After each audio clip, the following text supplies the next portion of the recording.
Presenting fear will find you. इस कहानी की शुरुआत में हमें रे, उसकी पत्नी क्लेयर और बेटी जोई को दिखाया जाता है, जो पिछले 301 दिनों से जमीन के नीचे एक बंकर के अंदर छुप कर रह रहे हैं। दरअसल बाहर की दुनिया में वायरस फैल चुका है, इसीलिए पिछले 301 दिनों से ये परिवार जमीन के नीचे बंकर के अंदर छुप कर रह रहा है। ये बंकर स्कूल के नीचे होता है। ये वही स्कूल है जहाँ पर जोई पढ़ा करती थी, और अब जो लोग बाहर हैं वो इन्फेक्टेड हैं। एक रात को जोई बुरा सपना देखती है, जिसके बाद वो अपनी डॉल को लेकर टेबल के नीचे छुप जाती है। उसकी मॉम उसके पास आती है और पूछती है क्या हुआ। जोई बताती है कि मैंने ब्रीदर्स का सपना देखा। दरअसल बाहर जो लोग हैं उन्हें ब्रीदर्स कहा जाता है, जो कि इन्फेक्टेड है। जोई की मॉम क्लियर उसे कहती है कि हमने जो रूल्स बनाए थे उसमें एक रूल ये भी है कि कभी भी हम ब्रीदर्स के बारे में बात नहीं करेंगे। रे भी यहाँ पर आ जाता है।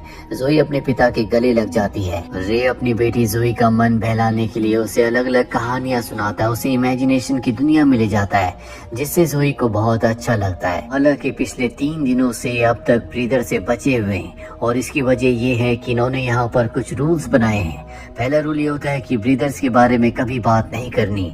दूसरा होता है कि अपने गुस्से को हमेशा काबू में रखना है। तीसरे रूल में इन्हें कभी भी दरवाजे को नहीं खोलना, यानी कि जो बंकर का दरवाजा है उसे खोलने की इजाजत किसी को नहीं है। साथ ही तेज आवाज में बात नहीं करनी, यानी कि शोर नहीं मचाना। हालांकि बंकर के ऊपर जो दरवाजा है वहाँ से ब्रीदर्स कई बार गुजरे हैं, लेकिन उन्हें नहीं पता चला कि नीचे एक परिवार रहता है। यहाँ पर जोई के पास एक डॉल भी है, जिसकी रस्सी खींचने पर वो उससे बात करना शुरू कर देती है। जोई डॉल को हमेशा अपने पास रखती है, और एक दिन जब ये खाना खा रहे होते हैं तो जोई कहती है कि मैं इस खाने को खाकर बोर हो चुकी हूँ। दरअसल ये पैक्ड फूड खाते हैं। रे जोई को समझाता है कि हम भाग्यशाली हैं कि अब तक हम सुरक्षित हैं। हमारे पास खाने के लिए खाना है, पीने के लिए पानी है।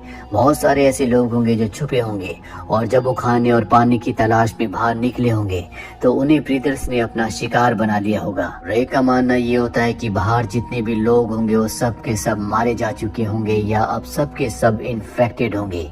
एक दिन ये देखते हैं कि इनके खाने के डिब्बे में छेद है, उसमें खाना नहीं होता, जिस बात से परेशान हो जाते हैं। ये समझ जाते हैं कि इनके बंकर में कोई चूहा आ गया, और जब ये अपने खाने की सप्लाई को चेक करते हैं तो इनके 12 खाने के डिब्बे खाली होते हैं, जो देखकर ये सब के सब परेशान हो जाते हैं, क्योंकि पहले इनके पास खाने की लिमिटेड फूड सप्लाई होती है।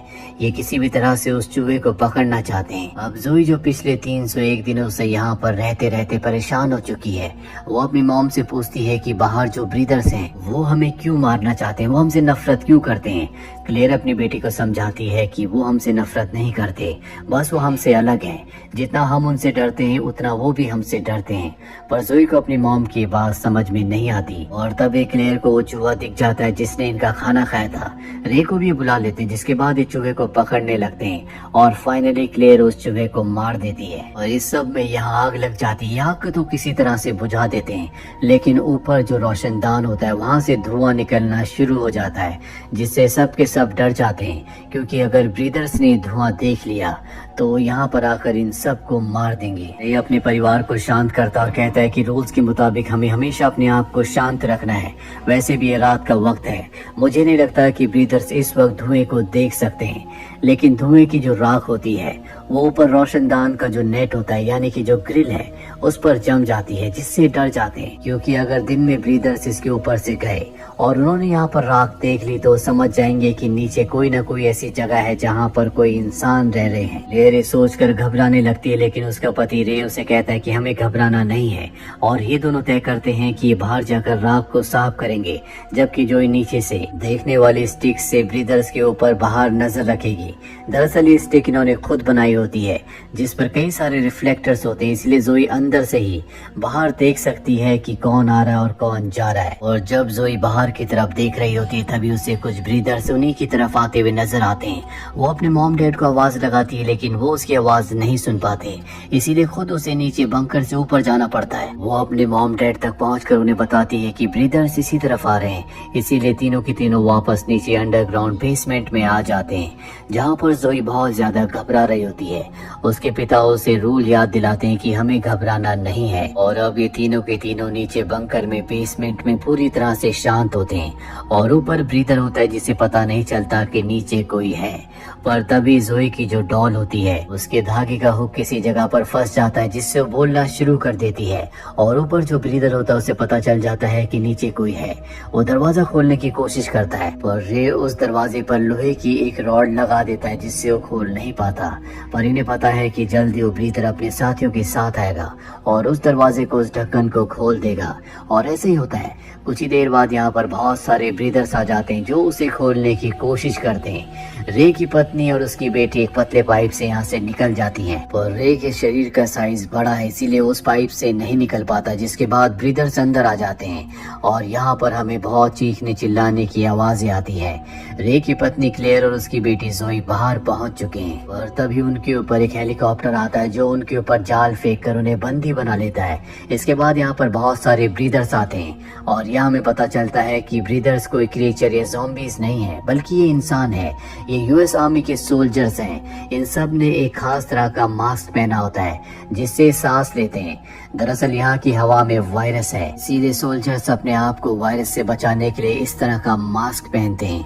कहानी यहाँ से फ्लैशबैक में जाती है जहाँ पर हमें दिखाया जाता है कि रे का नेबर घर छोड़कर जा रहा होता है, उसके साथ उसका बेटा भी होता है और रे का नेबर रे को बताता है कि शहर में कोई वायरस बहुत तेजी से फैल रहा है, जल्दी से तुम भी यहाँ से निकल जाओ।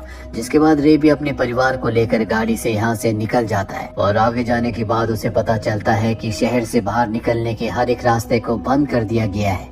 और तभी यूएस आर्मी के हेलीकॉप्टर्स आते हैं जो इस जगह को, यहाँ के सभी लोगों को मारने के लिए कई सारे बॉम्ब इस शहर में फेंकते हैं। रे किसी तरह से अपनी बेटी और पत्नी के साथ इस जगह से निकल जाता है और स्कूल के उसी बंकर में आ जाता है जहाँ पर अब तक वो पिछले 301 दिनों से अपने परिवार के साथ छुपा हुआ था। बंकर में आने के बाद रे को समझ नहीं आता कि सरकार उन्हें क्यों मारना चाहती है, पर तभी रे की पत्नी क्लेयर उसे अपना हाथ दिखाती है जहाँ से खून निकल रहा होता है और उसका खून काला होता है, जिससे उसे पता चल जाता है कि सब के सब भी इन्फेक्टेड है, इसीलिए सरकार इन सब को मारना चाहती है। कहानी वापस प्रेजेंट में आती है जहाँ पर क्लेयर और उसकी बेटी जोई को यूएस आर्मी के सोल्जर्स ने पकड़ा हुआ होता है। जिसके बाद क्लेयर को गुस्सा आना शुरू हो जाता है और गुस्सा आने की वजह से उसका शरीर बदलने लगता है, पर इससे पहले कि सोल्जर्स उसे मारते यहाँ पर रे आ जाता है। रे का चेहरा, शरीर पूरी तरह से बदला हुआ है, वो किसी ज़ॉम्बी की तरह दिख रहा होता है, बहुत ज्यादा गुस्से में होता है। जिसके बाद वो सोल्जर्स के ऊपर हमला कर देता है। रे जब अपनी पत्नी और बेटी से अलग होकर बंकर में रह गया था तो वहाँ ब्रीदर्स ने उसके ऊपर हमला नहीं किया था, बल्कि उसने इसी रूप में ब्रीदर्स के ऊपर हमला किया था, जिससे हमें समझ में आ जाता है कि रे और उसका पूरा परिवार भी वायरस से इन्फेक्टेड है। ये बहुत ही अलग तरह का वायरस है जिसमें वो इंसान जो इन्फेक्टेड होता है, जब भी वो गुस्से में आता है या वो घबराता है तो वो पूरी तरह से बदल जाता है। उसे अपने गुस्से पर काबू नहीं रहता और उसके सामने जो भी होता है वो उसे मार देता है। सरकार को ये बात पता थी, इसीलिए सरकार ने यहाँ के सभी लोगों को खत्म करने का फैसला कर लिया था। इसीलिए उन्होंने यहाँ पर बॉम्ब गिराए थे जिसमें लगभग सभी लोग मारे जा चुके हैं और अब जो लोग बचे हुए हैं उन्हें यहाँ पर सोल्जर्स मार रहे होते हैं। अब रे जो कि सोल्जर्स के ऊपर हमला करके कई सोल्जर्स को मार चुका है, सोल्जर्स उसे गोलियां मार देते हैं। क्लेयर भी उसकी मदद करने की कोशिश करती है लेकिन क्लेयर को सोल्जर्स पकड़ लेते हैं और इससे पहले कि सोल्जर क्लेयर को मारते, जोई भी पूरी तरह से बदल कर सोल्जर्स को मार देती है। इसके बाद वो अपनी मॉम पर भी हमला करती है, जिससे हमें पता चलता है कि जो भी इंसान इन्फेक्टेड होता है उसे अपनों में और परायों में कोई भी फर्क समझ में नहीं आता। लेकिन किसी तरह से क्लेयर अपनी बेटी जोई को शांत कर देती है। इसके बाद ये रे के पास जाते हैं। रे अपनी जिंदगी की आखिरी सांसें ले रहा है। रे की मृत्यु हो जाती है और अब यहाँ पर और भी सोल्जर्स आ रहे होते हैं, इसीलिए क्लेयर अपनी बेटी जोई को लेकर जमीन के नीचे बने बड़े बड़े नालों के अंदर चली जाती है और वहाँ पर छुप जाती है।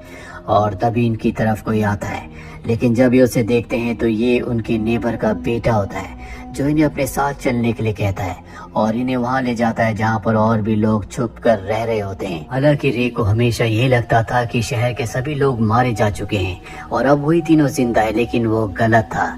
और अब जमीन के नीचे अंधेरों में जाने से पहले जोई सूरज की किरण को देखती है और कहती है कि एक दिन और बीत गया, आज पूरे 302 दिन हो चुके हैं।